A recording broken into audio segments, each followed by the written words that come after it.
దేవేంద్ర వర్మ బోనాలు జరుగుతున్న సమయంలో ఒక గుడికి వస్తాడు. అదే గుడికి చిన్నితో పాటుగా వాళ్ళ అత్తయ్య, అలాగే మన 'బ్రహ్మముడి' సీరియల్ 'కావ్య' కూడా వస్తుంది. అయితే ఇక జరిగిన విషయం ఏంటి అంటే, ఈ కాంచన కూడా అదే బోనాలకు పండక్కే వస్తుందనమాట.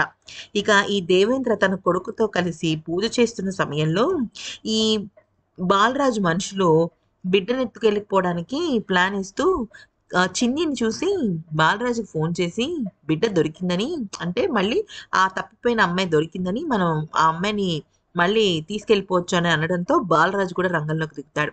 ఈలోపు వీళ్ళిద్దరూ కూడా చిన్ని నోరు నొక్కేసి తీసుకువెళ్ళిపోతుంటే, ఆ అమ్మవారి రూపం దాల్చిన కావ్య అపరచండిగా మారి ఆ వెధవల్ని తుక్కడ తుక్కడ చేస్తుందనమాట.